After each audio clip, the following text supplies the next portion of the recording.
All right, welcome to the second episode of Make It So, the Real Super Geeks Picard Aftershow. And we are reviewing episode number 2, which is Maps and Legends, which is taking us even deeper into the mystery of the show, as well as giving us some flashbacks for things we've heard about, but finally get to see in person, as it were.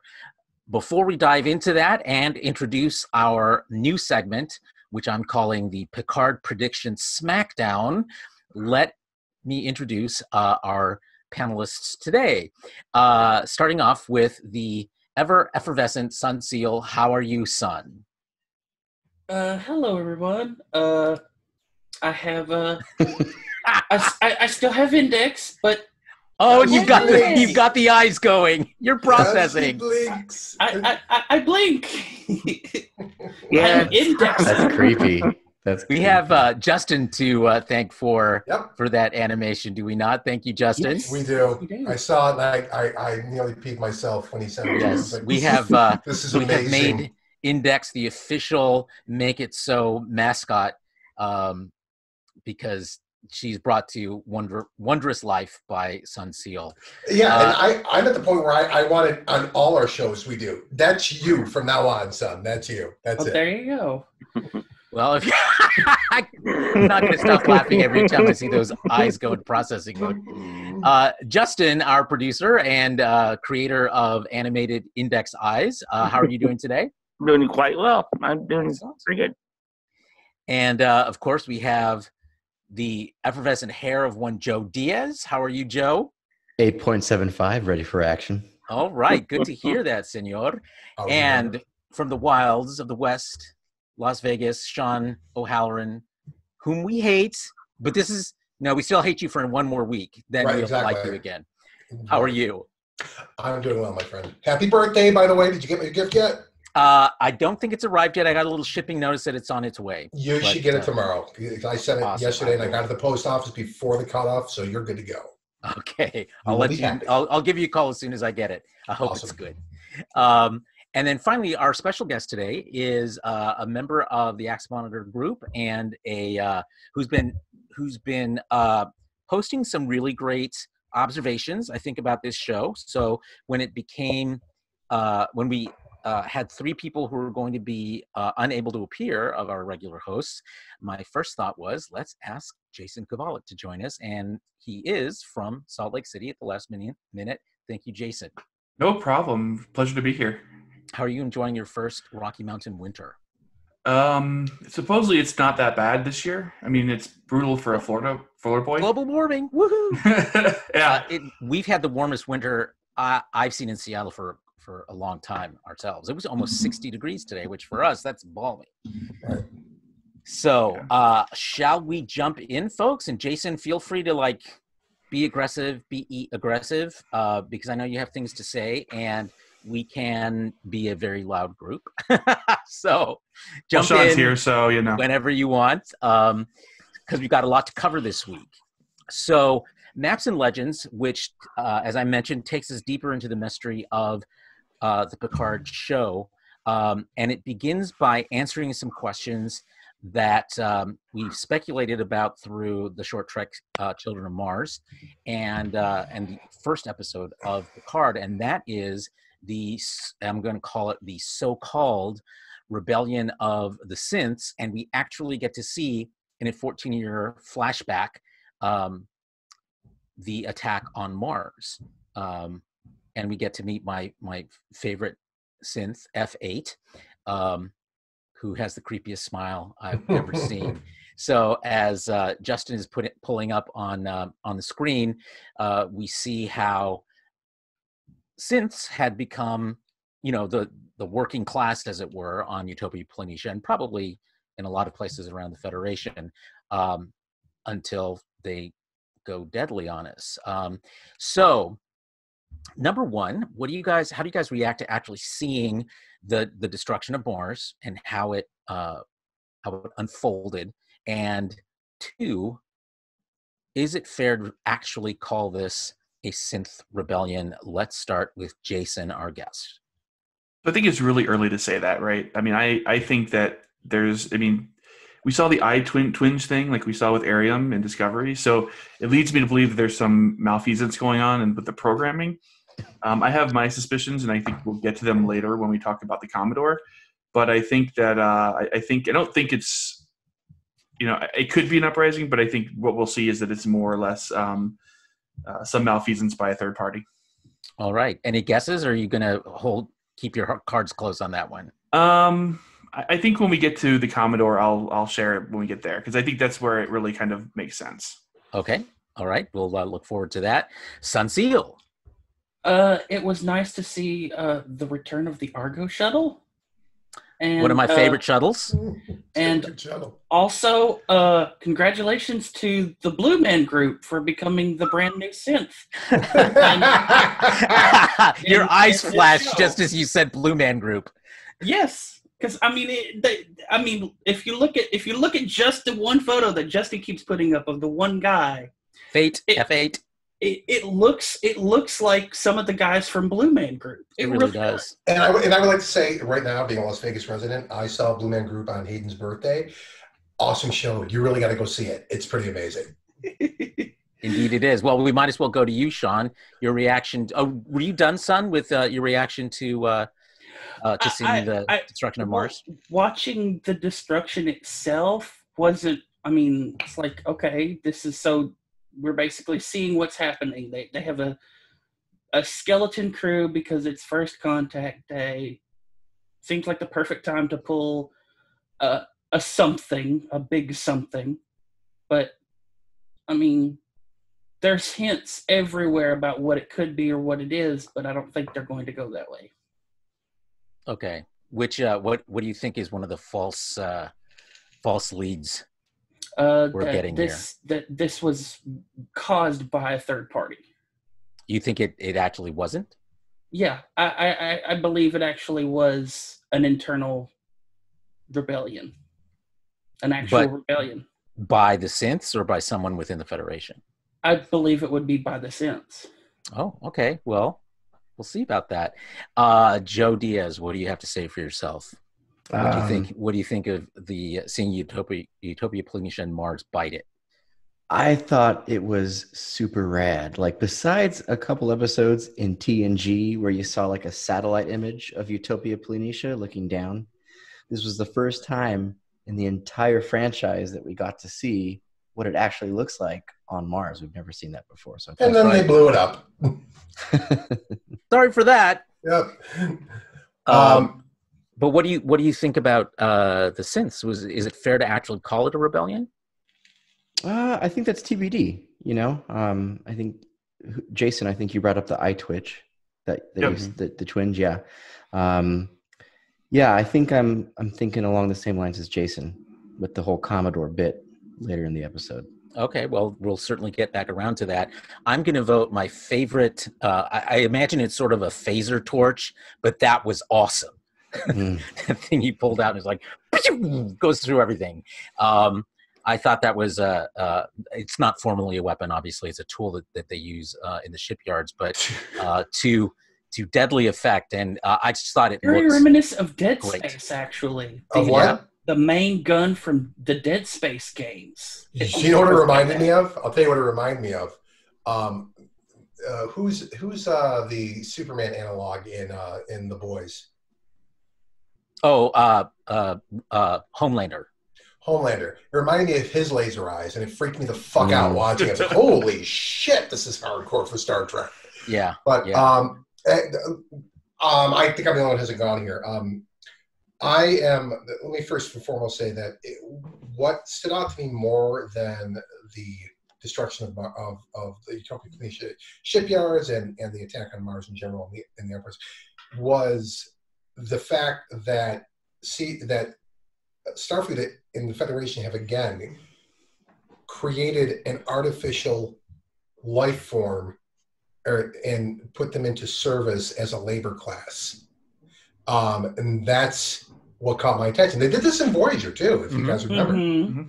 And commissioned EMH Mark I's. Yeah, exactly. And it was a little chilling, but at the same time, it's like there's two things about that I enjoy. First and foremost, it goes to further, paint this landscape, this environment for us, that this isn't the touchy-feely Federation and Starfleet that we're used to, or that that we romanticize, that we think is really there when really isn't if you go back and watch.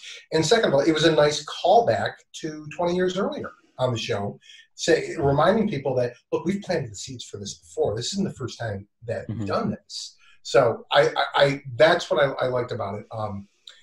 As far as what I think, I have been since. I want to point this out too.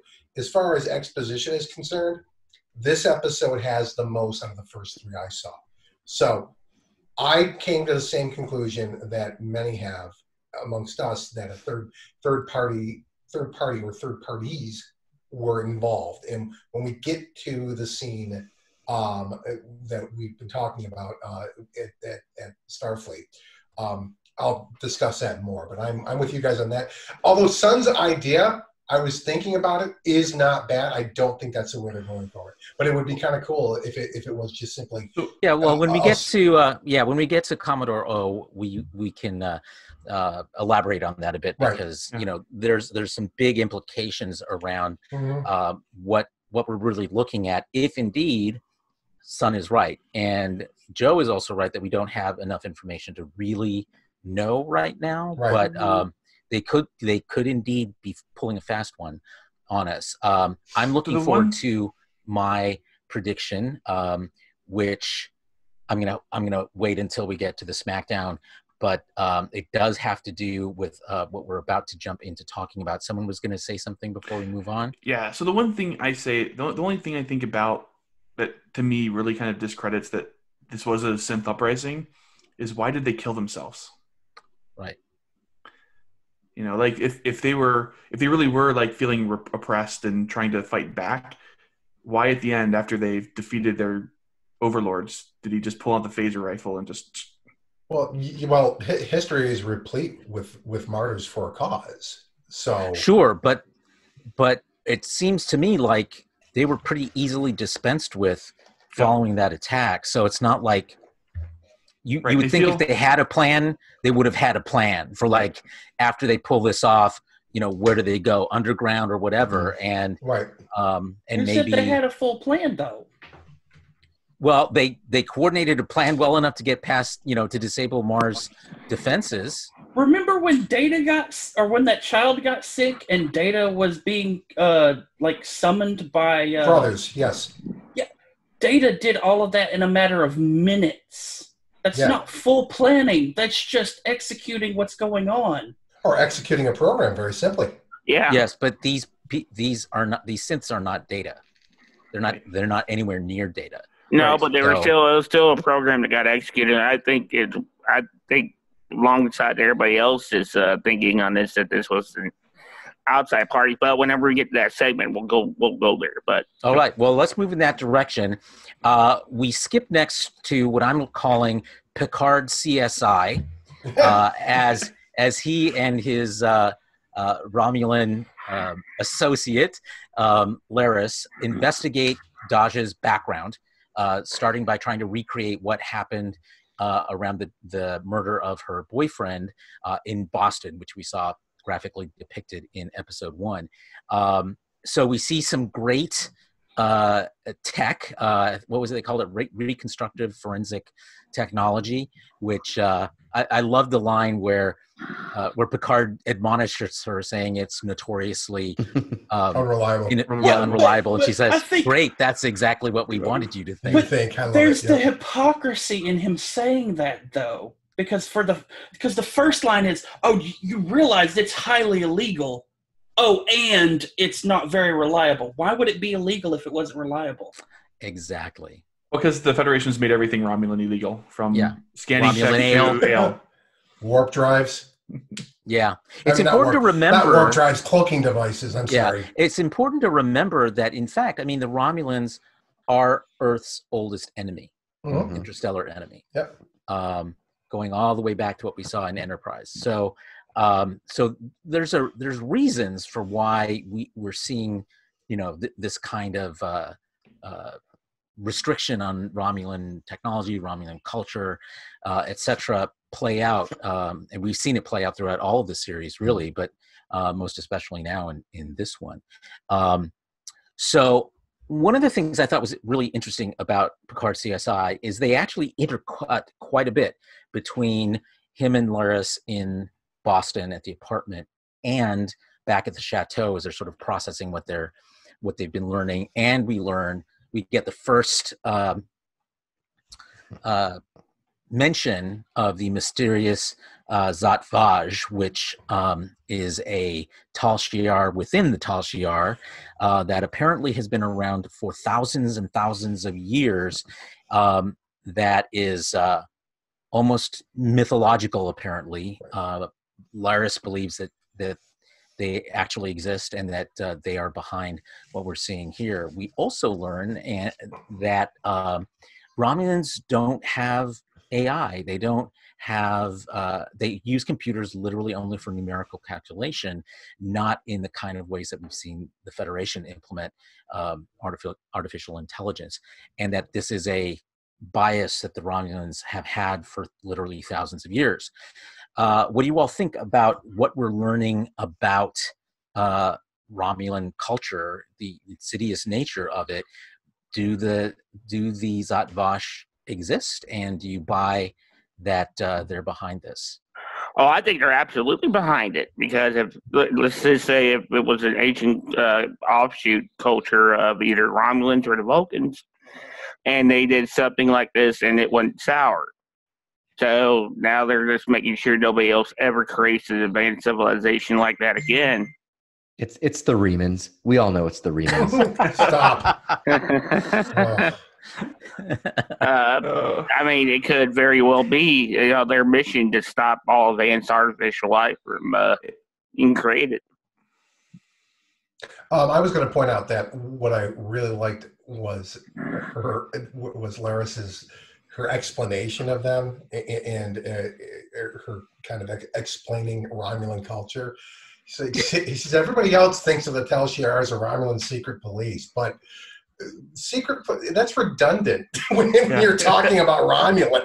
Yeah, you can put the word secret in front of any aspect of Romulan culture. Right, I love that so much, because that really was insightful and quite brilliant. And I do really love how they are addressing like you said, the oldest adversary in Star Trek that we know almost nothing about. Yep. Over the last 53 years. There's definitely, I think we're finally, we've always sort of taken for granted that the Romulans are, a paranoid race, and secrecy is an important, central to their character and their culture.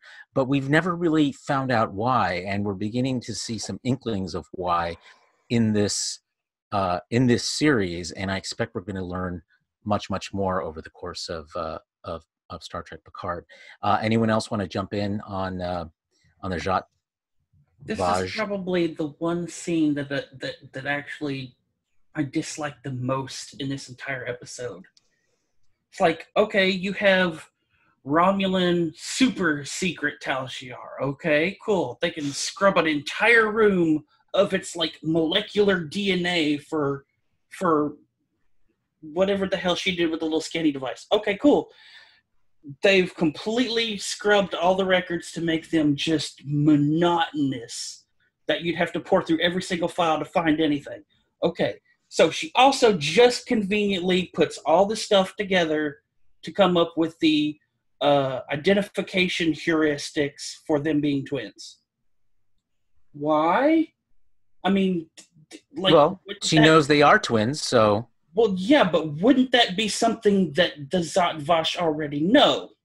Unless it's not the Zat Vash and it's a cover. Someone else is pretending to be the Zat Vash. Because it could just as easily have been, what we're seeing infiltrate, or apparently infiltrate, Starfleet. Because we know from what Commodore O and Lieutenant Rizzo have said, they played some role in the scrubbing of everything about Daj. Yes, but that's later in the episode. Sure, but I mean, it does shine some light on, you know, the big picture here. Sure. And I understand that, but you're talking about these. I guess what I'm trying to get at is I'm not sure I can believe that it is a super secret organization, because if a former member of the Tal Shiar can find almost exactly what it is that they're looking for, just by little bits and pieces that should already be in the hands of the people who are making these clandestine operations, that would have been something they should have gone after, wouldn't it have? I don't know. I mean, but they knew what they were looking for. They had an idea what they were looking for when they went into the room. So, I mean, that's the difference, I would think. And it's not that the Zat Vash are totally secret, right? Like, I mean, in the Romulan society, there's these stories of them, and they're used to frighten children and Tal Shiar agents. And so you could think that if they can convince Tal Shiar agents, you know, you need to stay in line or the Zat Vash will get you, then I think that breeds credibility to Alara knowing about them and being familiar with them. And yeah, I mean, it's almost like Section 31. I mean, it's there, but not there, and people sort of know it, but they don't really know it. And this is even more and older. One thing I will say, I'm sort of on the same page as you, son, in that when the first time they mentioned the Zat Vash, I kept thinking, now we have like another, you know, secret, you know, organization that we have to deal with.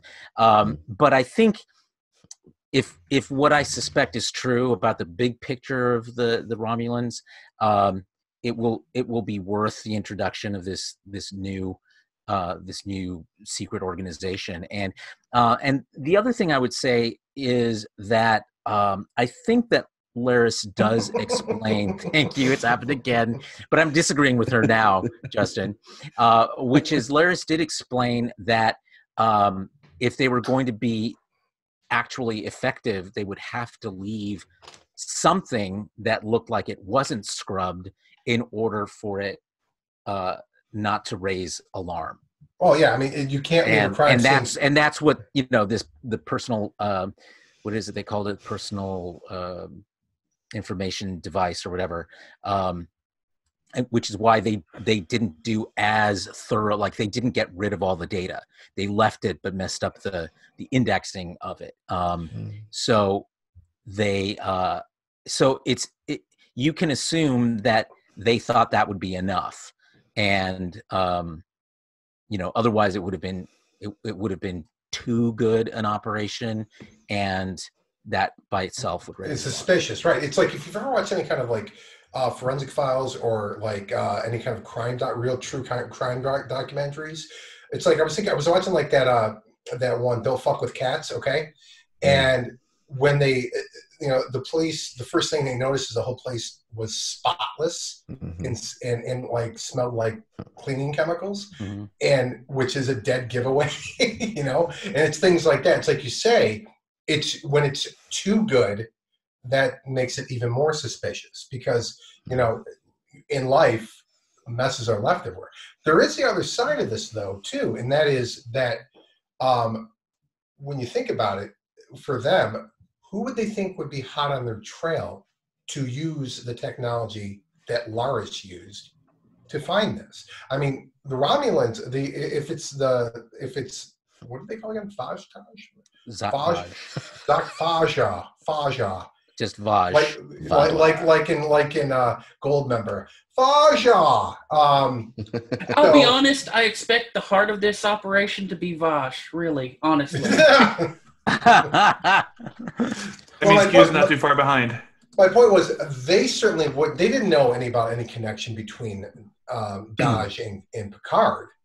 So they certainly wouldn't have been able to They certainly wouldn't have been able to, you know, predict or anticipate that Laris, a former Tal Shiar agent, was going to show up there with exactly the right band equipment that she needed. I mean, remember, everyone who's involved at Starfleet, and as we were going to discover from Commodore O's perspective, they've written off Picard. They think he's basically a doddering old man. So the idea that he would have at his disposal the means and the personnel to be able to penetrate this subterfuge is not something that they planned on. And as it's turning out, was in hindsight was an error on their part. Never count out Jean-Luc Picard. Right. But that's also another one of those weird things. It seems like even though they've made Picard this kind of, they count Picard out essentially, they seem to give Picard this wide berth. Even the Romulans at this point give his like, even if the Zad Vash exists, they've kind of given his chateau a wide berth. Otherwise, there are two rogue Tal Shiar agents on his property that would need to be eliminated, wouldn't they? Well, I mean, I guess, but I mean, as far as people know, again, Picard is just living on at the vineyard, and everyone knows what Picard did. I don't think it'd be especially surprising to them that he would take in two Romulans. I don't think that would be particularly surprising to them. I mean, look, what's clear to me is that since Nemesis, and this was actually established in Nemesis, there is no Romulan Senate anymore. Okay, so it was in disarray. The Romulan government was in disarray at that point, and I'm sure it's completely non-existent now. And thanks to the Hobus incident. Are we still calling it the Hobus incident? Or are we just calling it the Romulan supernova? What are we calling it? Romulan supernova. Okay. Do they call it the Hobo Star in? I don't think they haven't so far. No, they haven't so far in Picard. But the only place where it's called Hobus is in the comics and Star Trek Online. I do got to point out something from last episode that nobody pointed out, nobody thought of, including myself, and somebody in a rare moment of brilliance in the Star Trek Picard CBS group brought up, and that is, okay, so the cameras that saw Picard on the roof and no one else, they didn't see the explosion. It didn't see the little laser blast. So it was this notion that she was wearing a cloak. She was cloaked, and that perhaps the Romulans had personal cloaking devices as well. But so basically, what it comes down to is somebody covered that up. That massive explosion up there. Yeah, we find out in this episode who that was. We do. Yeah, we do. Take a look again at the conversation Commodore O has with Lieutenant Rizzo. They knew about the operation against Dodge, and she shows them the footage and says, "Do you see that flash of disrupt? Does that look like disruptor fire to you?" Mm-hmm. Because she knows it shouldn't be there because it was supposed to have been doctored. And I completely forgot about that. And I have to be completely honest. I haven't seen this episode since I saw it at the premiere. I got to be honest. Oh, blasphemy! I've already seen it 3 times. I have been so tied up. I didn't have a chance. You should. This is why we hate you. This is why we hate you. You're at a Super Geek Hall of Shame now, John. I am. Hall of Shame. I tried to wing it, and I just embarrassed myself. I'm just saying, I woke up at 1 a.m. Thursday morning to watch it when it dropped. I was up until after it dropped, and then I went to bed. So, no. Yeah, I stayed up as well. Once, so I wasted a few minutes there.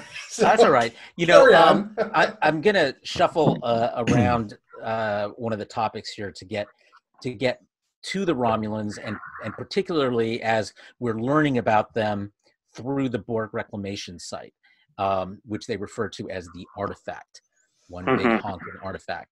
And we learn a lot about what it is exactly they're reclaiming, and that there's a lot of different opinions, even amongst the people who work at that site, because it turns out it's not a purely Romulan facility. It is it may be in Romulan space, but there are scientists, researchers, whatever, from all over the Federation and beyond who are working there, reclaiming, as it turns out, ex-Borg or existing Borg, Borgs that have been put in stasis, and removing their their implants, ostensibly harvesting it from the Romulans' perspective for their own use. But given what we see of the Borg reclamation site in this episode, what do you think the agenda is there, and how do you think that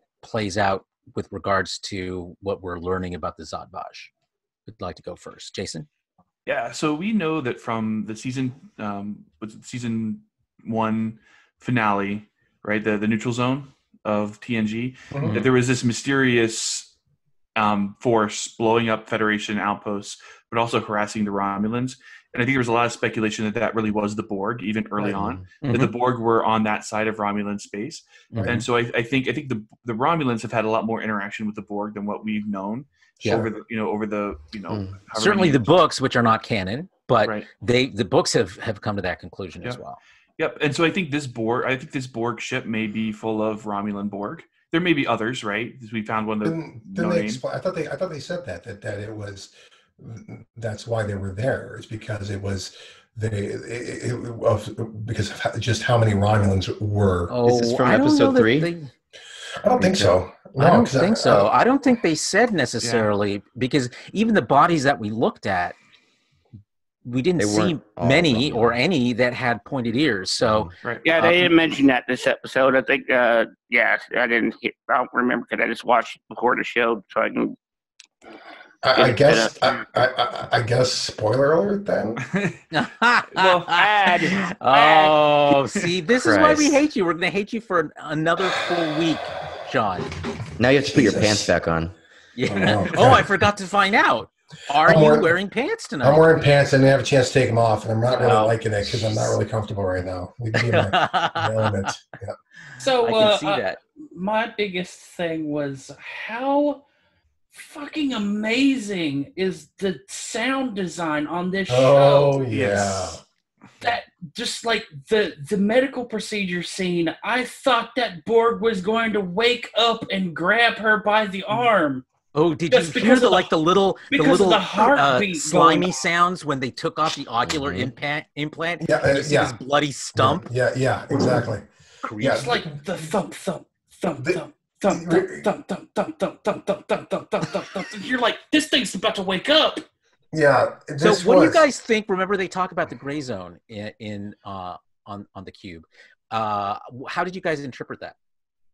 I thought the automated systems still active for the ship. That would do what? Seek out technological and biological distinctiveness and assimilate it. Yes, I mean that's what I think is that they're still they can still assimilate. Yeah, like in an area of the ship that isn't under the control of the cabal of complete people that are working on the other pieces. Yeah, because as you see inside, one of the things I like just from a cinematography standpoint about the cube is every time they move into it, have you noticed there's always this long sequence going in or coming out, and that persists into next episode too. If you've seen the preview for it and Ready Room, I don't know how many of you watched Ready Room, but the Will Wheaton Aftershow, they actually show that one also is a big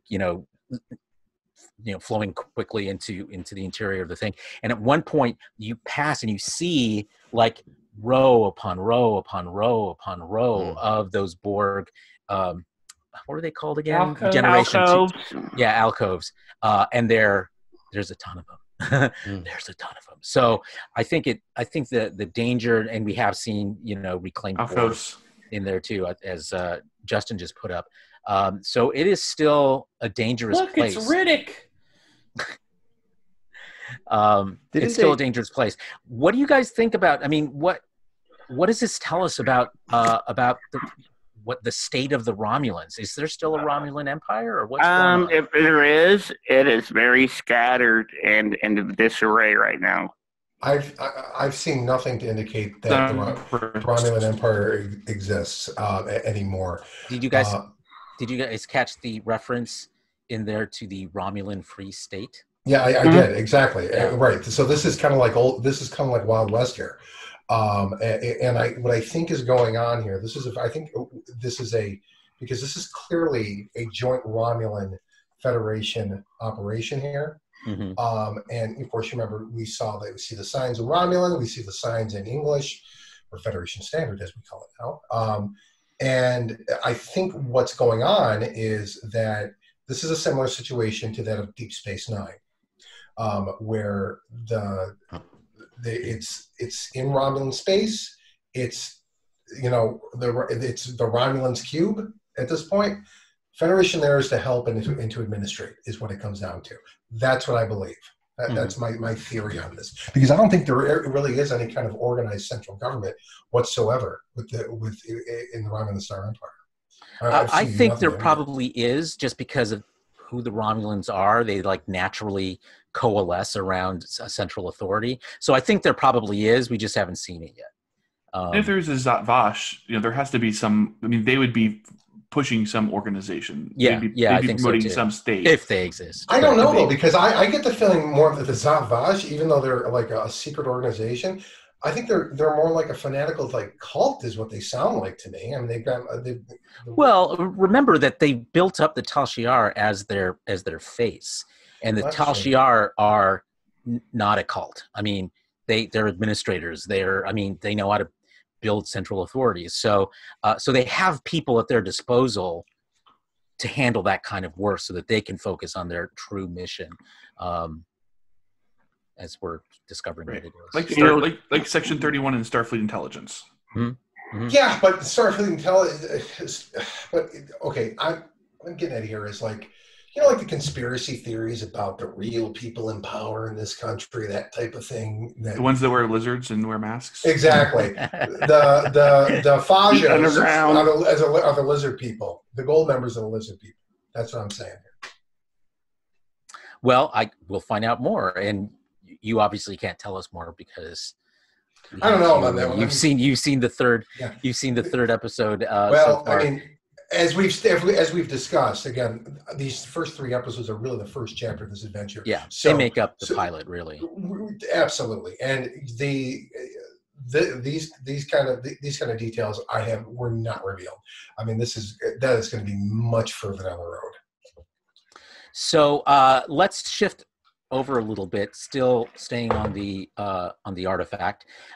We learn a lot more about the character of Narek, the Romulan, and how he's beginning this relationship with Soji.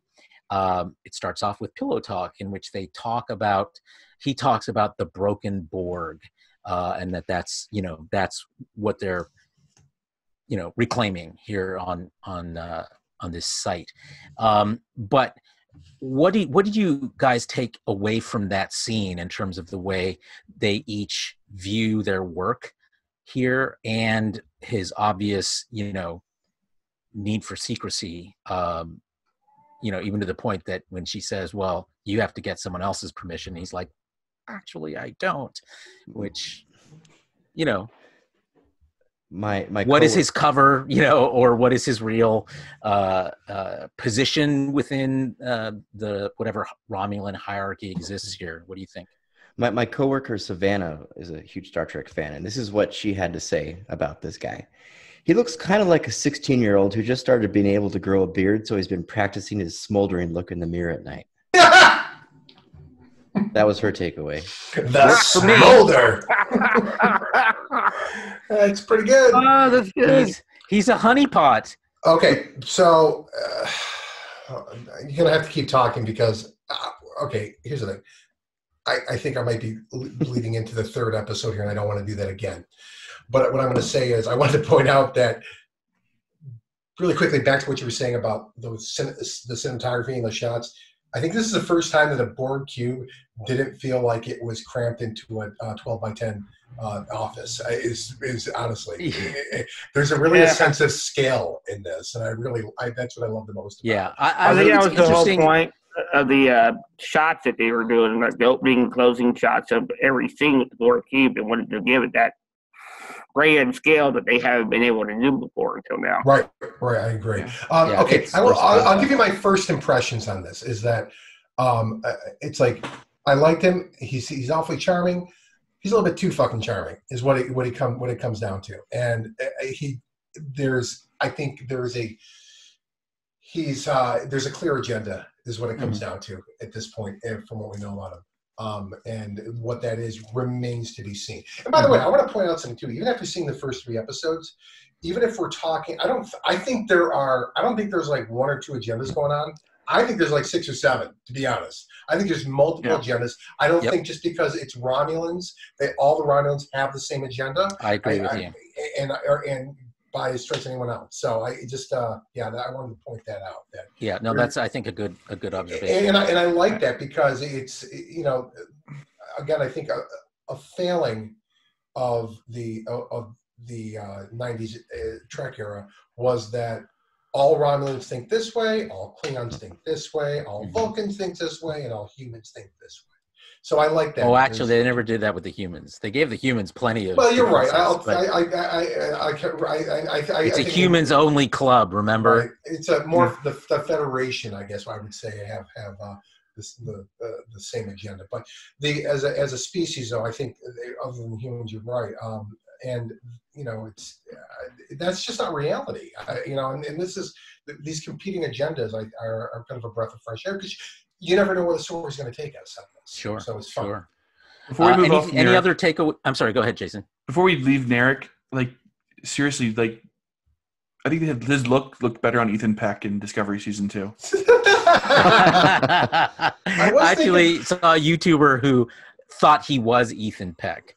And I was like, oh no, I know Ethan Peck. Yeah. He's no Ethan Peck. But he has, the little buck teeth thing, which I think is adorable, actually. But oh god, Romulans could be so hot. He's not just a Romulan; he's a Southern Romulan. Do you notice the ear implants he's wearing? Yes, I did, and I'm wondering what those are. He's a Vulcan.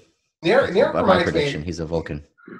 Oh, I actually asked that question last week. Remember, Joe? Or maybe Narek reminds me of what would happen if a young Hugh Grant was cast in a Star Trek film. That's basically what he comes off as to me. Like bad teeth, kind of handsome in a different kind of way, and disarming. And charmingly befuddled at all times. So yeah.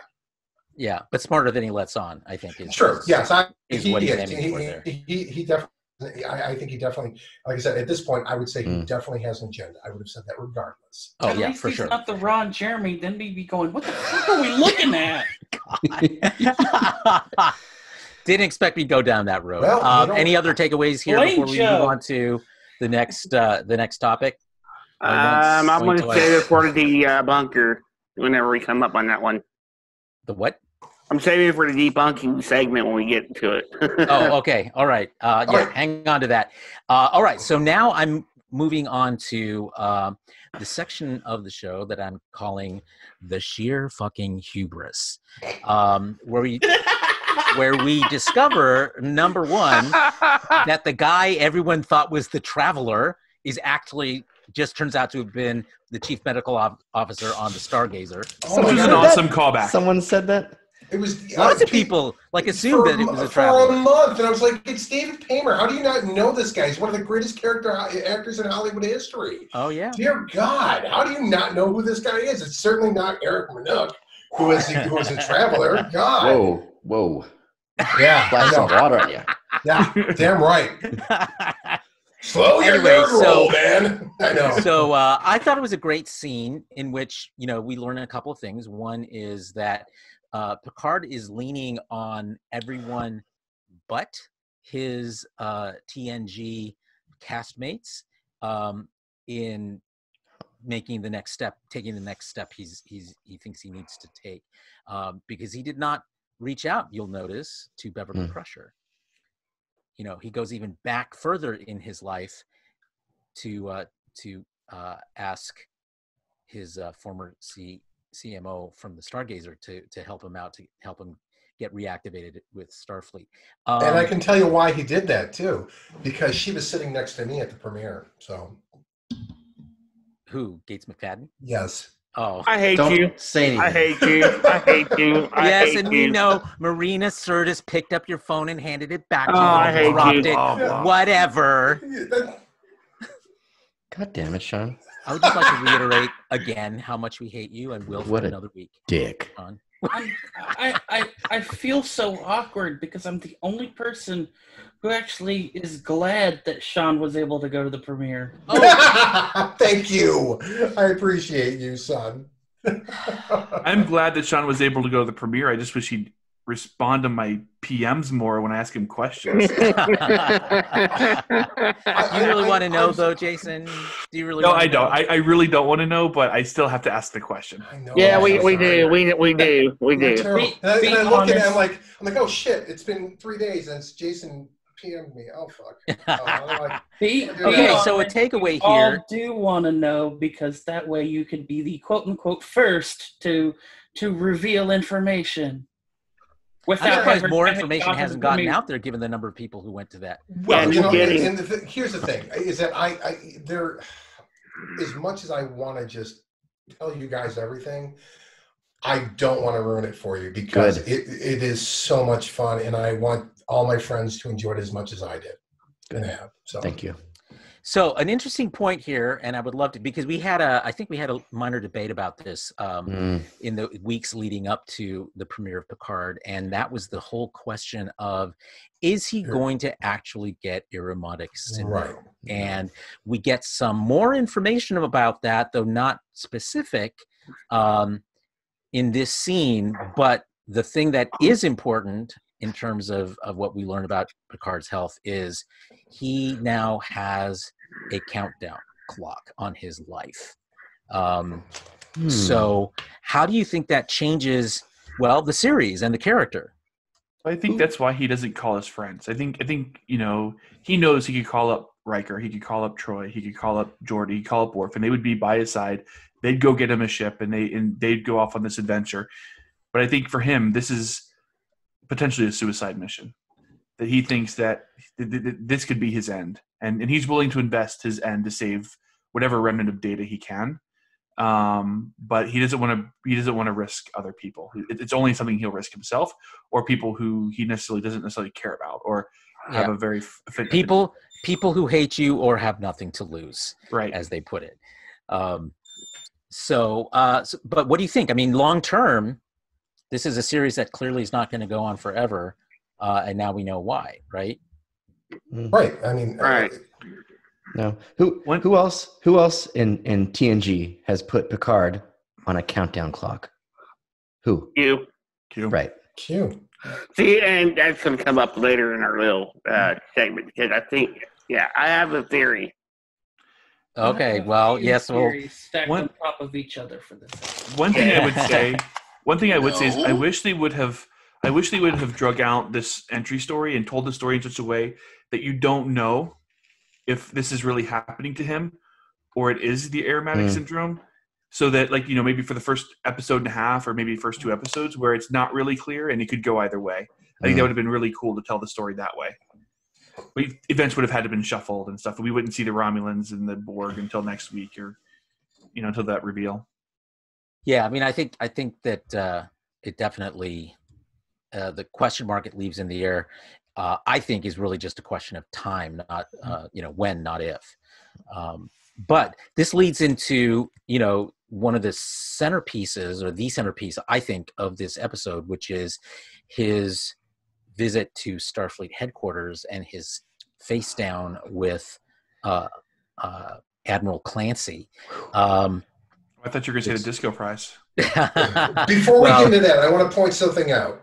Back when that first, it wasn't even a trailer. It was taken from an event. It was at the Paley Center, I think it was, and it was this first pre-teaser trailer of the show where they show the kid at the counter and Picard, the look on his face.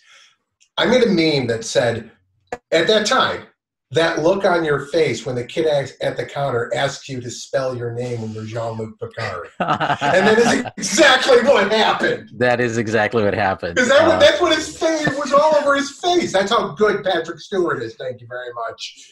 I could read all of that just by one expression. So. Yes. I mean, I thought it was great that it managed to showcase both his humility and also his, like, I don't think he took it personally so much as he did the idea that this kid doesn't even know his history. And we saw him bemoan that same kind of thing in the interview with the FNN reporter, too. You don't even know what Dunkirk is, do you, my dear? And that's those two scenes you're talking about here.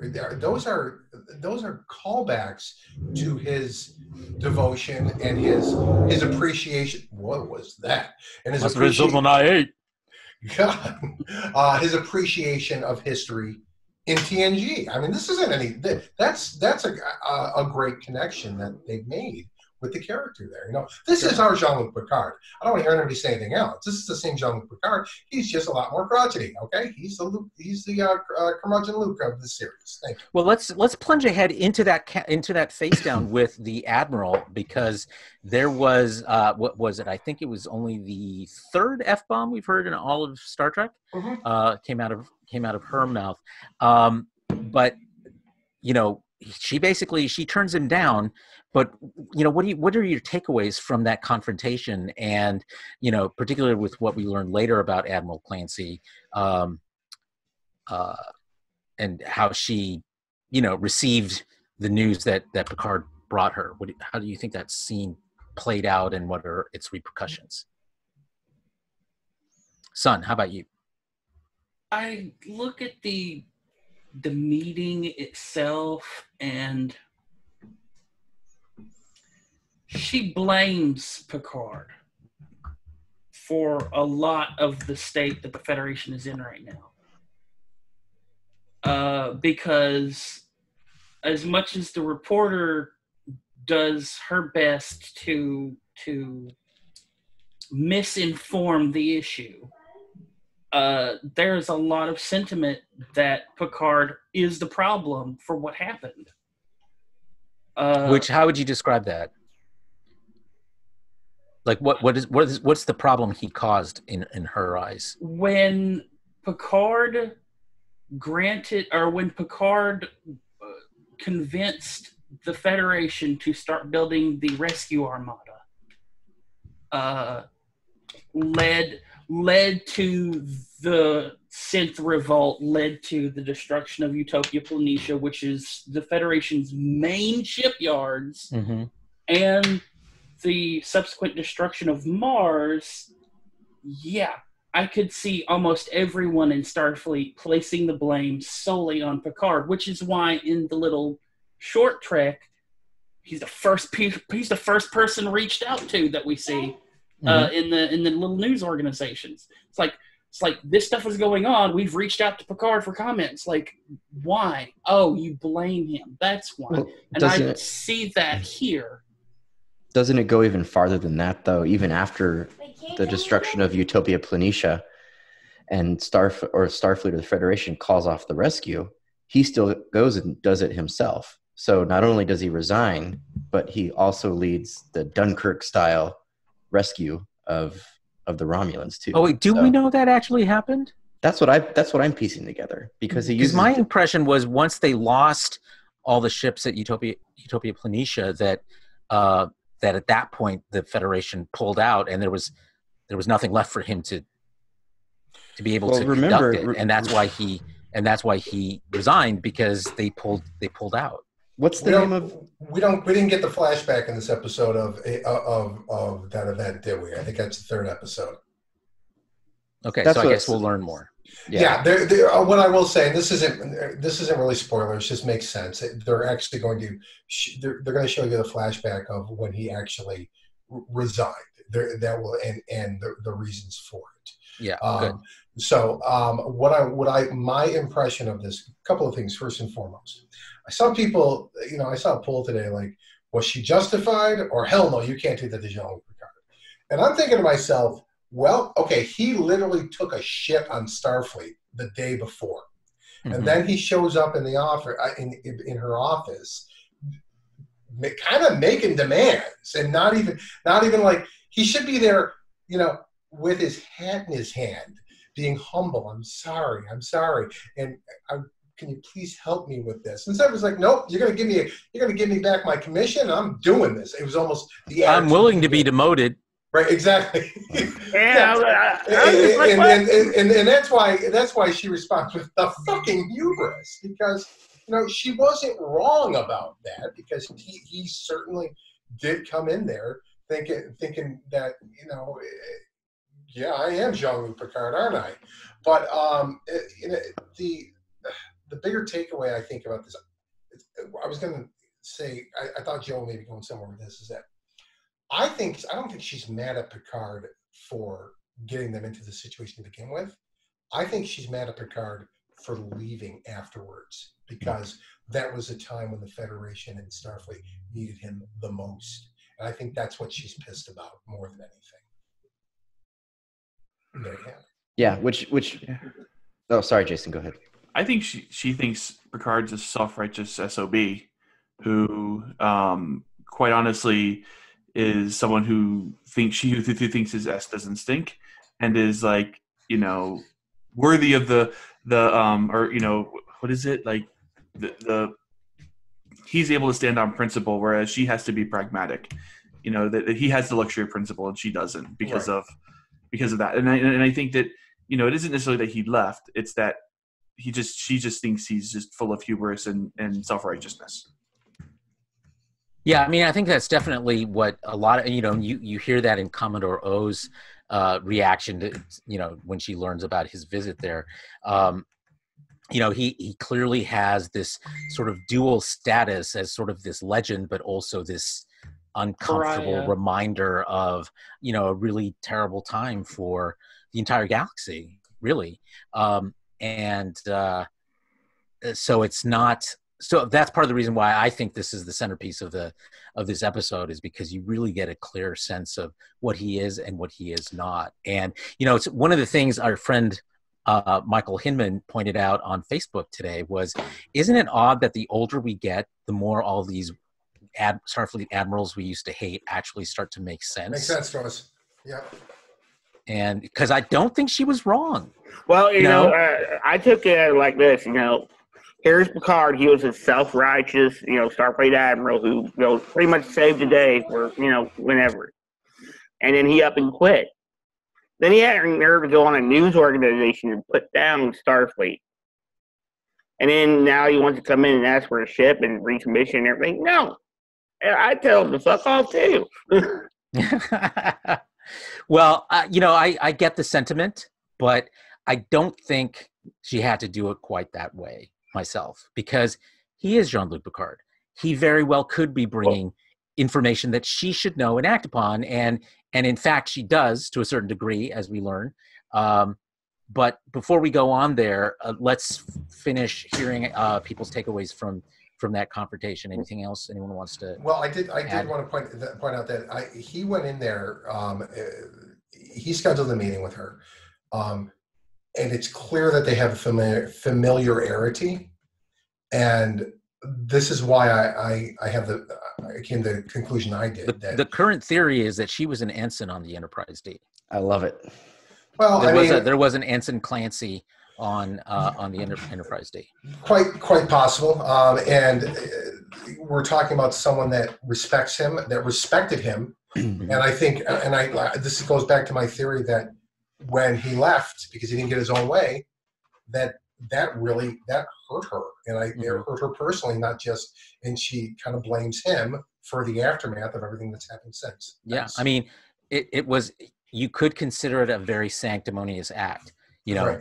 People like her had to actually deal with the repercussions of what happened and try to keep the Federation together and try to do the best they could, whereas he had the luxury of his principles and walked away.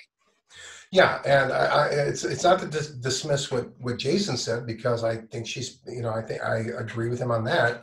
But I think her position of thinking he's a sanctimonious son of a bitch has developed. I don't think it was always there. I think that I get the feeling that they had a much closer relationship at one point. At one point, because he does point out you and I haven't always seen eye to eye. So. Right. So they did have there was some contentiousness to their relationship going in going into it, but he did feel he could reach out to her directly as the CNC of Starfleet now. Okay, let's move to, well, he's bummed out. Picard's bummed out by this meeting, and we see him make this very interesting step. He goes to this box and opens up the box, and we find out in about a minute later what was in that box, and it's a comm badge, a Nemesis era comm badge, which he taps, and he contacts an old colleague, Rafi Musiker, who was his first officer in his mission to help save the Romulans, and we end up meeting her, who lives in a tiny house in Vasquez Rocks, which was cool. Awesome. I love that so much. Yeah. So what do you guys think? I mean, but when we start here, Sean, you said that when, and I don't know if you said this seeing it or not, but you said something about them writing that this was Vasquez Rock instead of it being an alien world. Right.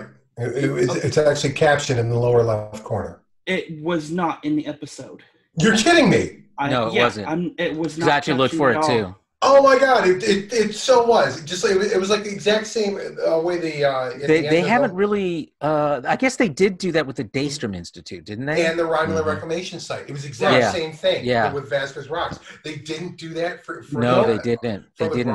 The only hint that you have that it's on Earth at all is the shuttle taxi that drops him off and then takes off, which was yellow, by the way, which I thought was cool. Clever. But yeah, so clearly they have a relationship, and she's the one that I'm blanking his name. His Romulan friend Javan points out. He describes her as someone who hates you and has nothing to lose. Call Rafi, which he did. It was a great moment acting wise, I think, when she tries to, she points a phaser at him and he turns around to leave, but then says, the thing that makes her like throw it away and let him in. Plus he brought the 86 wine. But I thought it was a great moment. They communicated a lot. On planet Earth or something like that, wasn't it? Anybody else love the fact that she's like a junkie too? I love that she's sitting there doing drugs the whole time. I love that. It was like, wow, she's like a pothead. You didn't notice that? I did not. I saw her drinking something. Okay, so please don't tell me they cut that scene out too, because that's gonna break my heart if they did.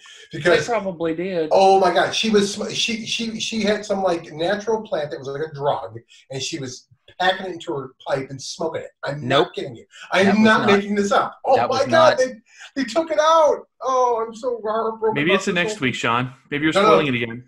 I know. This time I'm not, because it was that scene. It was the whole scene where she meets Picard and they sit and talk about the whole. Well, but they don't really have much of a conversation here. They don't sit and talk in this episode. Yeah. So it might be in the third episode. Thanks, Sean, again. Dick alert. Dick alert. Well, you can't blame him for them showing 3 episodes back to back like it was one long. We can blame him for not watching this episode before the show. Yes, that's true. Thank you, Jason. You absolutely can. You absolutely can. All right. So she's like a pothead. So enjoy. So there you go. Enjoy. Well, that brings us now to, I think, the topic we've been waiting for, which is the insidious Commodore O and the very real possibility of very deep and high-level infiltration of Starfleet by the Romulans. So what do we think about this supposed Vulcan and her, as we discover, Romulan first-hand, right-hand woman? What did you what's your takeaway from who she is, how she regards Picard, how she talks to and about Admiral Clancy? I think Lore Reloaded already made a 1 minute and 30-second video gloating about knowing this. Which is? She's a Romulan. She's not a Vulcan. She's a Romulan who's infiltrated Starfleet. That was his thing even before the show. Although we don't know that yet. We don't know that yet. I think she I could think that's be. Obvious. I'm not committed to that. I don't think so. I'm not committed to that either. I think it's too easy. Think about how long they would have had to have planted her as a sleeper agent. They literally, in TOS, wasn't it? No, it was Next Generation. They literally had a Vulcan diplomat, quote unquote, be a Romulan agent. But well, I don't diplomat. know who says she's either Vulcan or Romulan. Okay. What? She could be something else altogether, masquerading as. My personal opinion is that she is a Vulcan whose interests are aligned with the Romulans as they currently exist. But I could be wrong. But we don't have enough information to go. And I agree with that from the perspective of the stoicism. Is where I agree with that. And look, the gold members, what do we call them? What do they call again? Okay. They say they go back like 10,000 years, right? Mm-hmm. Gee, that's coincidentally about the same time that the Romulans and the Vulcans were together. Mm. So it would not surprise me at all if, there's even more of a connection because of that historical connection that, they've got them. Romulus has them, but so do the Vulcans. Vulcans have them too, and just nobody knows about it.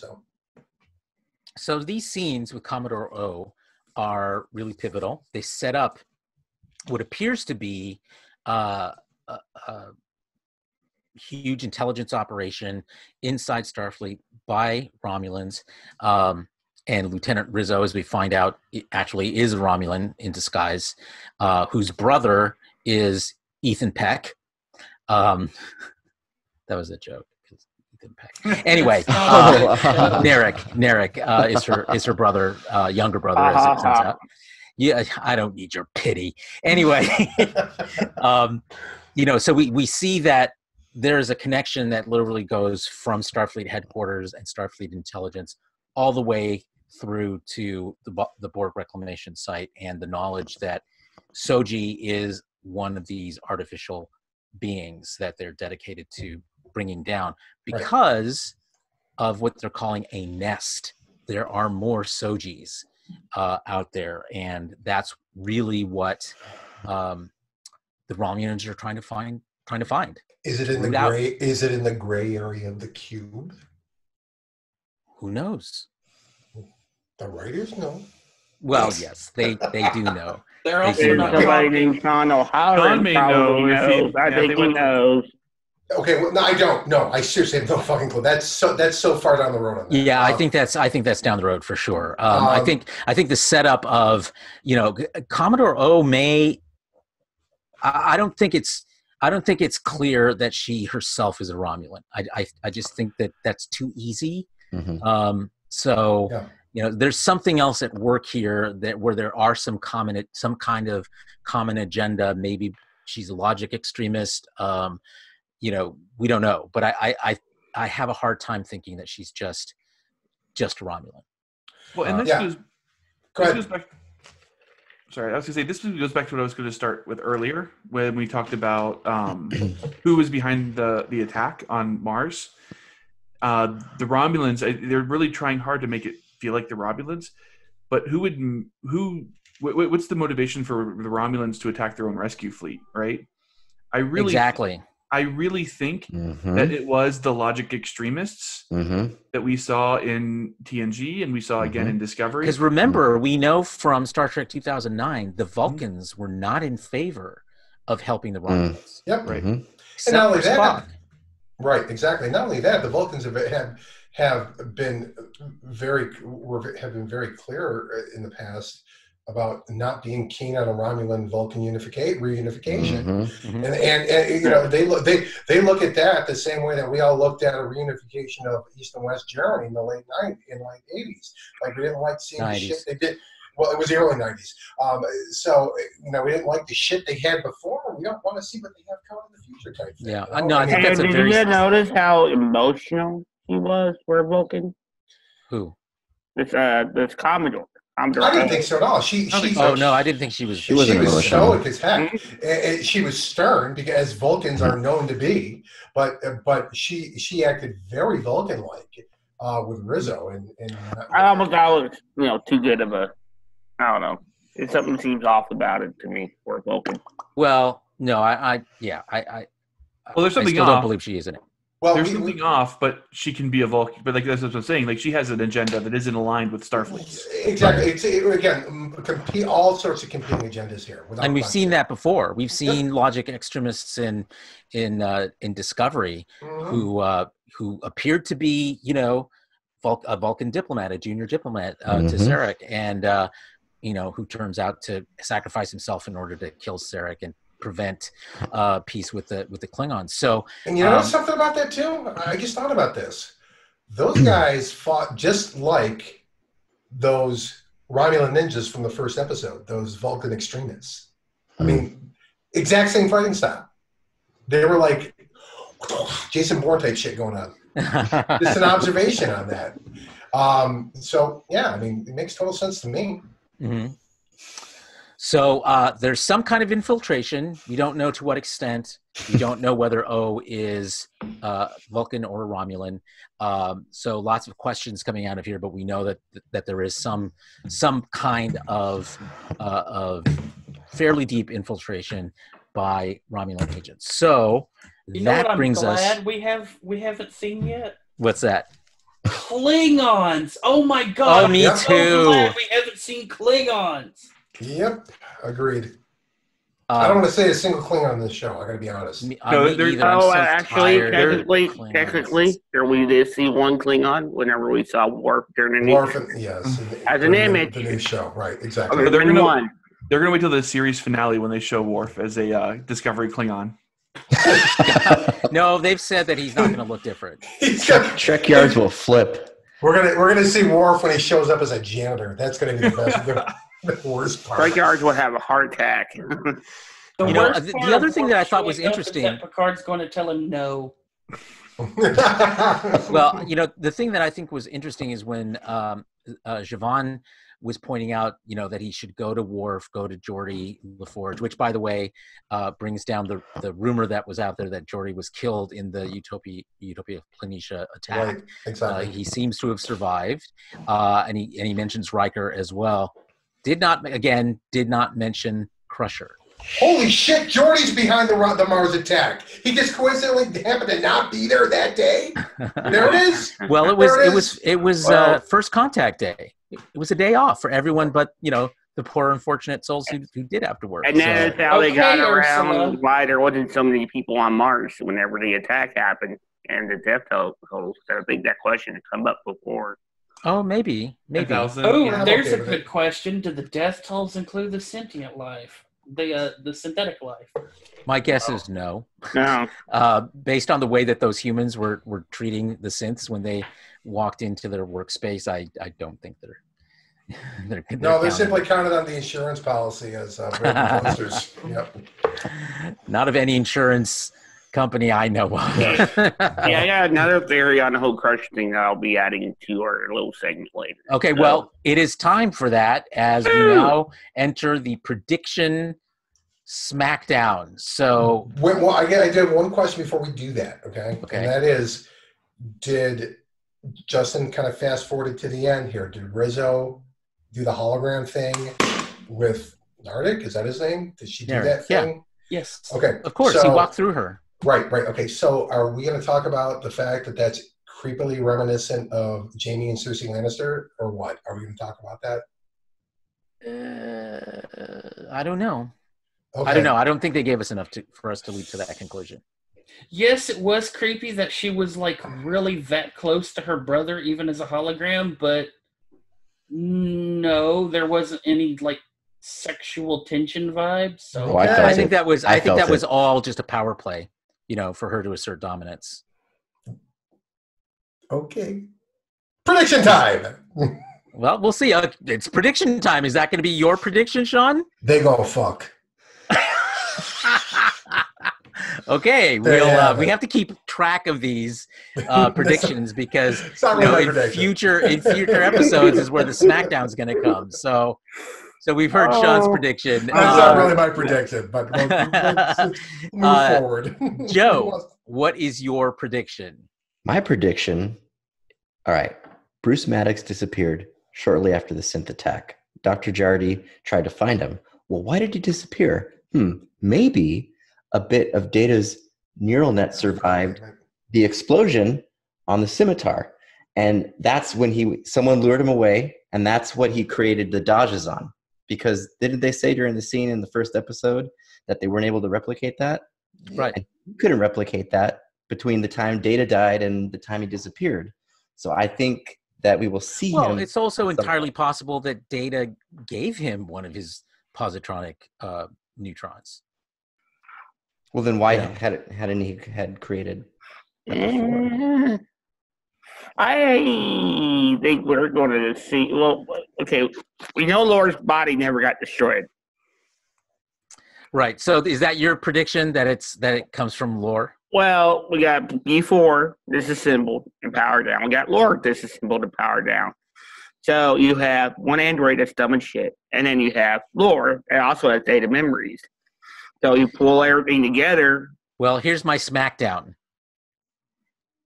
She's called Daughter. Yeah. So from Data. From Data's painting. Right. So Right. I don't think it makes sense for him to have done Well, it if from Lore has Lore. Data's memories, then you get the extracted memories from Lore of Data. I don't know how much of Data's memories Lore has. Does anyone remember? I think he just transferred them all, didn't he? When? I don't think he ever transferred so. anything. Yeah. Or Q, or the Borg episode, wasn't it? Oh, wait, we have we discussed? I forgot. Did we discuss the fact that Data and Laura weren't the only two perfect Soong androids out there? Yeah. The mom. That's my theory. We have another android. That's my theory. Well, I mean, the they mom. had. I'm talking about the mom. The Data's quote unquote mother. Oh, Right, but she's a human. She's not an android. No, she was an android. I shared this with Joe. Okay, And Soong had a wife. She died, and he couldn't live without her, so he created another one. Was it Juliana? Is that her name? Yeah, Juliana was her name. Right. Okay, and he created her, and she had no idea she was an android. Okay, Mm-hmm. but the only caveat to that is that she had an expiration date on her. I don't know when that was, but she had an expiration date on her. That's the only difference. So, like I'm saying, they're not the only ones out there. That's just not my prediction. I'm just pointing that out. Because in that episode, Geordi points out that she ages. She has an aging program. Right. Right. Here's my prediction. Actually, I was groaning when Joe was saying his because he was stealing all my thunder. Because that's like 95% of that is where I'm going. I'm actually taking another 5%. I think that Maddox had, this is my prediction, that Maddox had enough of Data that he's actually trying to reconstruct Data himself. Mm. I think that's more likely. Yeah, I think that's more likely. I think he only needed one neuron. Right. I think One. Well, I mean, they already had Data Matrix. I think the twins were the first experiment at this. Hmm. I think his ultimate goal is to bring Data back. And I don't buy Girardi's claim. Not that I think she's lying. I think that she's been tricked into that most of the data dump that Data did to B4 is gone. I think Maddox has it. I think Maddox made it look like it was gone so he could take it himself. Okay. That's an interesting prediction. We'll log that in the books. Jason, what's your prediction?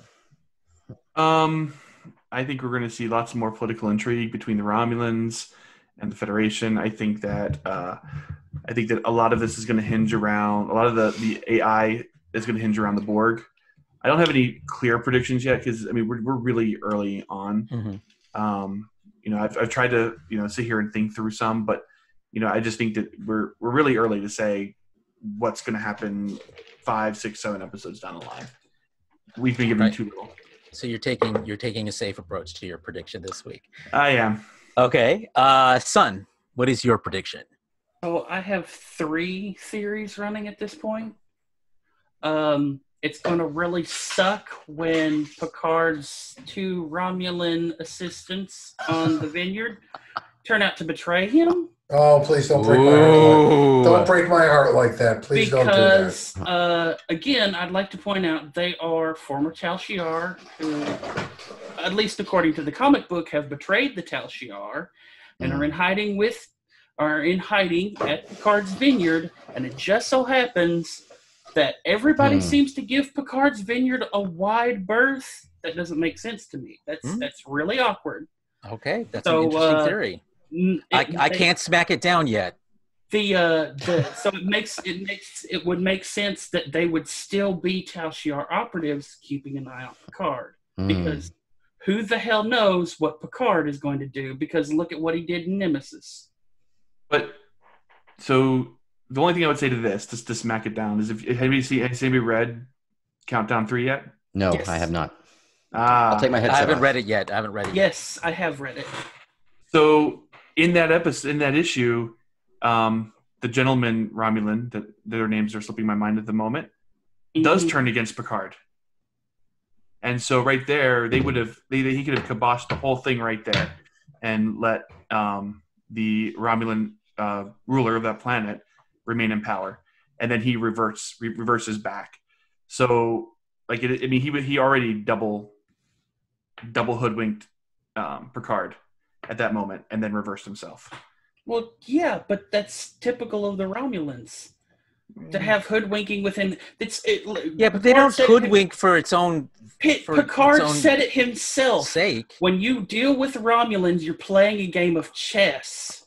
And these are already two operatives who have spent an entire lifetime, or so they said, being winemakers on a planet of a single colony. But I want to point something out about this, okay? And that is that, when they do join up with Picard and they move to the Vineyard with him, at that point, what would be their motivation? Yeah, really. Because, the events happened, 14 years later that are happening now. It's not like they could have predicted this 14 years prior, that Picard would somehow be involved in this whole mess. Sleeper agents. That's real. That's like comatose agents, man. That's, yeah, really. It's not a factor of them being sleeper agents. It is literally just them keeping tabs on Picard in case something does go on. But once he resigns from Starfleet, he's effectively a non-player in this game. Right, precisely. No. So, I don't think I can fully smack down your prediction because it did cross my mind also that, bring out the achievement thing again, because they are giving a wide berth to Picard's Vineyard. I noticed that too. So that is something that makes me suspicious. I'm not sure they'll betray him, but it is the kind of thing you would see a clever writer try to. Oh, they better not. I'll be so pissed. We love them so much. We hope it's not true. No. The second theory is that because they've already cloned Picard, they know they basically have the DNA of his of his medical history, both back and forward, to know that he could get sick in the future. So is it possible that someone stimulated the fact that he would get sick? I mean, like they flipped on a switch and turned on the gene to make it actually happen? Is that what you're getting at? Yeah, something like that, yeah. Well, the problem is, if that were the case, why didn't, Federation doctors discover it before now?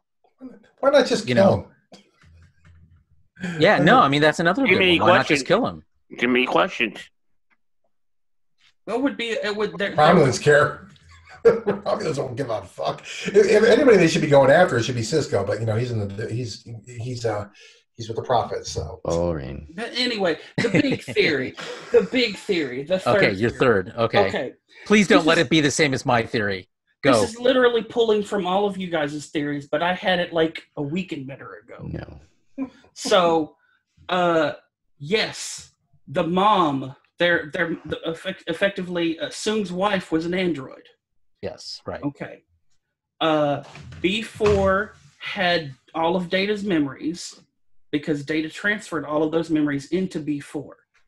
Before B4's positronic brain, basically, according to Dr. Girardi, just died like Law's did because it couldn't handle all the information, Maddox got off the single neuron that he needed to clone Data's information.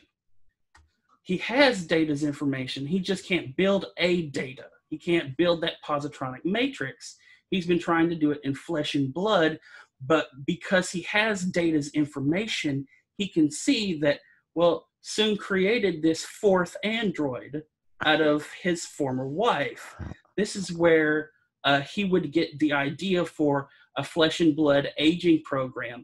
I don't think that Dodge and Asha and any others that he may create even know for real that they're androids until that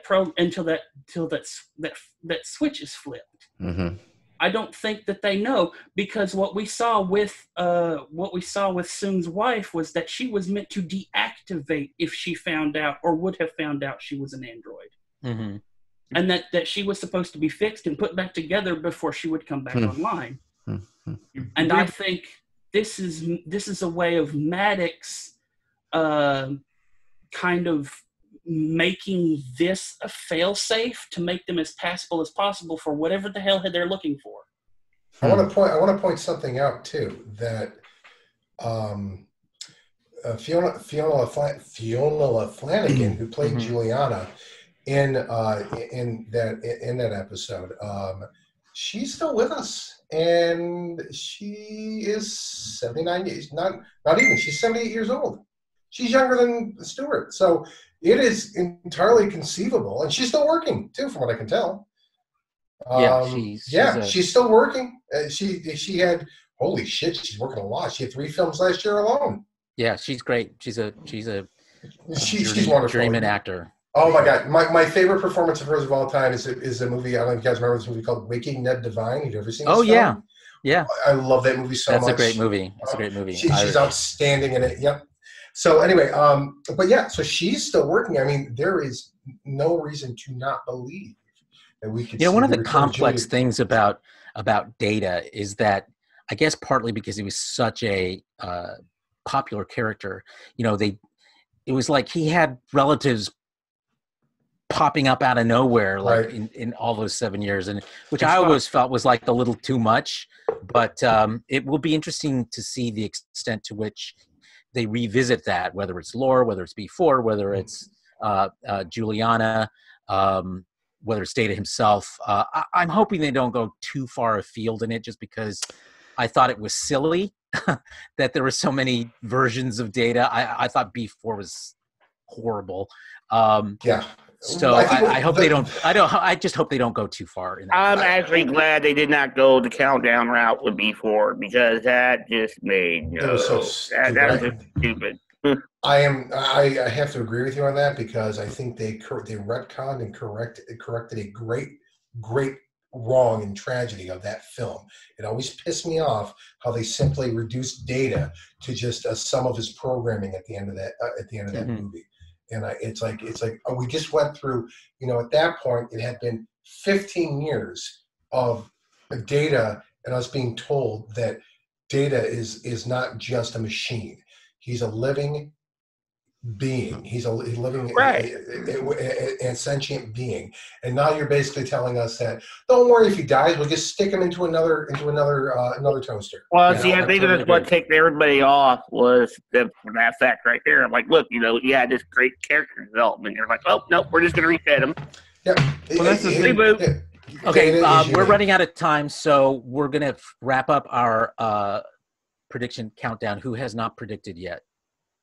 I think we all got it, didn't we? I think Justin has to go. I got one real quick. Justin predicted. Before, he did? I did?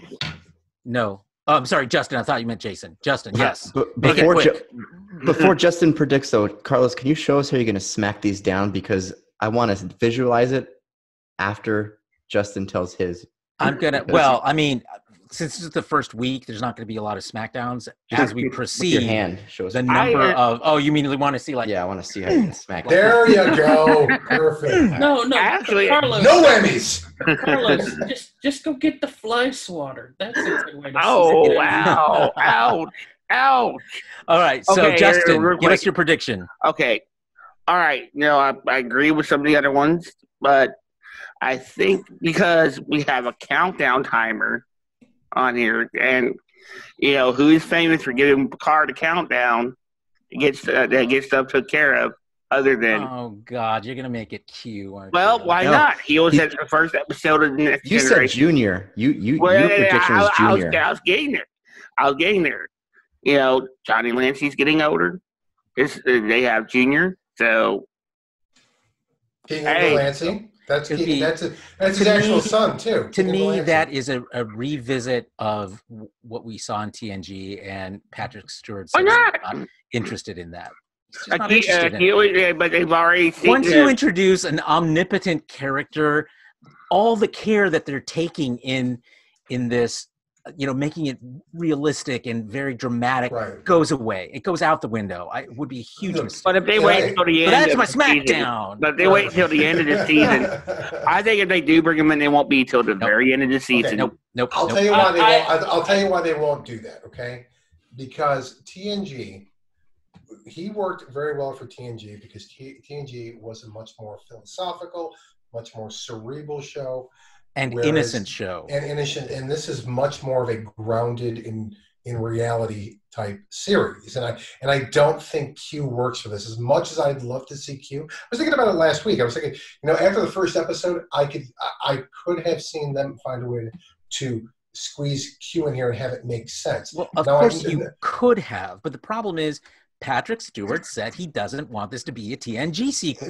He's been absolutely clear about that. It doesn't And if you- make and sense if you watch, to do it. If you watch Akiva Goldsman's interview on the Ready Room this week, and he talks about how this series is different from every other Star Trek series, because the original series, TNG, DS9, Voyager even, they had room to do a lot of different kinds of things in science fiction. Right. They had some comedy. They had, and he says that is not this show. This show is a straight up drama. We're not doing any of that Right. sort of thing. If they're not going to Right. do Q, then we might possibly see the Traveler and Crusher. No, that'd be just That's as the same bad. problem. though. That's exactly just that's- as bad. that's It the does same not problem. need those kinds of things. Right. This All is right, my I was point about- this is my point about this entirely. That Okay, that Joe, and Q- then I'm Q- going to give Q my doesn't- prediction. Q I was- doesn't work in this type of show. Period. I'm sorry. We're all saying no so much to Justin that I'm like, well, you know what? We did that to George all the time, and half the time George was right. No, No.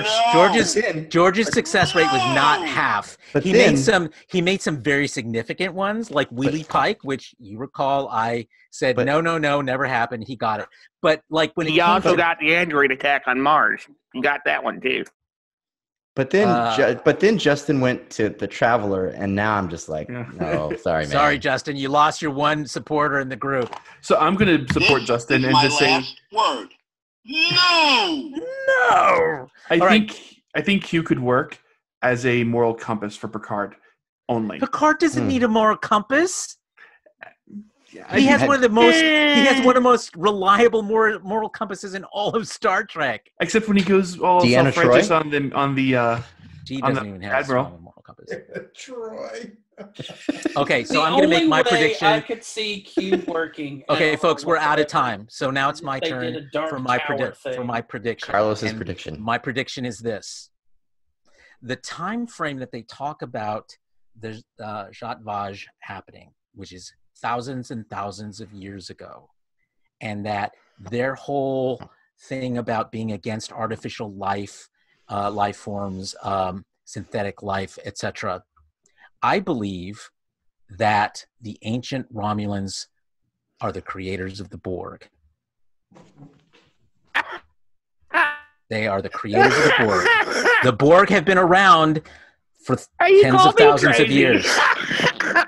Nope, I think that's Okay. what it is. I can see it. Carlos just went all. I mean, I can see Well, it. what? Why? You just went all BSG on Battlestar Galactica on us. Oh, But why would the And I'm the Romulans? crazy one. that is literally the plot of Battlestar Galactica 2003.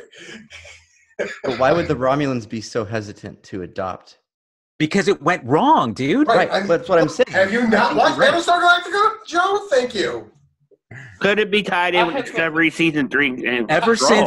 since it went wrong and they accidentally created the Right. Borg, Yeah. they completely gave up on anything that went down Mhm. that path. I have a question. How did the Romulans create a race that already existed in the Delta Quadrant? No, you don't know that. You don't know that. We don't know their origins. Literally, They moved. Guinan, They could have moved to the Delta Quadrant. Guinan said they had existed in the Delta Quadrant. Well, they did. But Well, doesn't mean yes, they started did. This there. does not contravene that. It doesn't tell us where they originated. And because it was so long ago, it could. I mean, Romulan space borders the Delta Quadrant. It does. Yep. So we'll we see. know- That is my big prediction for the show. I'm prepared to be smacked down by reality, but that's I'm going out on a limb. And That's how I'm it's the done. crazy one. Thank you, Ronald D. Moore. We appreciate that. Okay, so next week we're going to see the rest of the crew come together, it looks like. And if you saw the clip that was shown on the Ready Room, we will finally see one Hugh the Borg. Been waiting for that moment for 20 years. And guess where he works?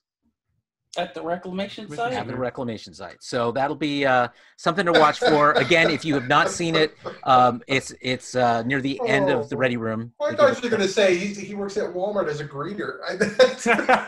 Well, do you want to know So that's Bill and Ted. do you want to know what he does in this clip? No.